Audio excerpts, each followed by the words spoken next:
ఏం కావాలా నీకు? నేను నీకు ఎలా సహాయపడగలుగుతాను రాధిక? ఈసారి నా కొంపు ఎట్లా ముంచబోతున్నావు రాధిక? రాధిక ఎవరు?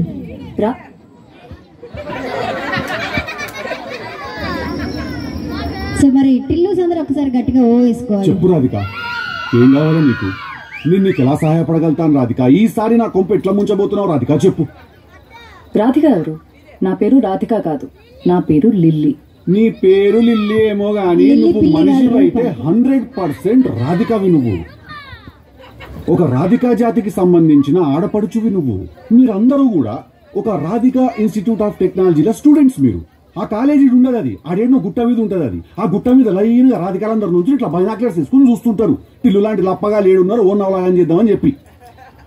చాలా పెద్ద కాలేజీ అంటే కదా మీది. నేను పోయినసారి నేను మీ సూపర్ సీనియర్ ఒక ఆమెను కలిసిన రాధిక.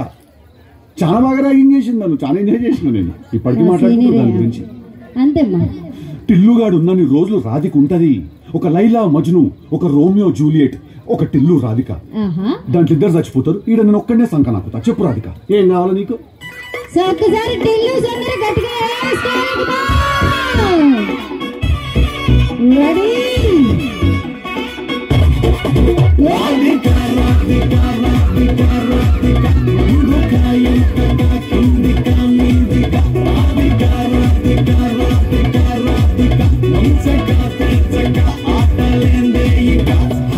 కాటుగా కళ్ళతోటి కట్టే వేసావే, నువ్వు సూటిగా చూసి దిల్లు టైటే చేసావే, మంత్రాలేవో వేసి హ్యాకే చేసావే, ఎలిగేట్ మైండ్ మొత్తం బ్లాకే చేసావే.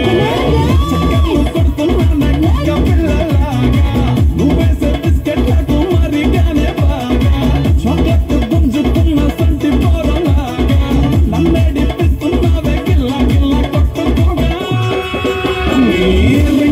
జుట్టు చూసి పాడిపోయానే, నీ బొంగులో మాటలిని పాడిపోయానే, రంగుల కొంగు తాకి పాడిపోయానే, నీ గాలి సోకితేనే చచ్చిపోయానే.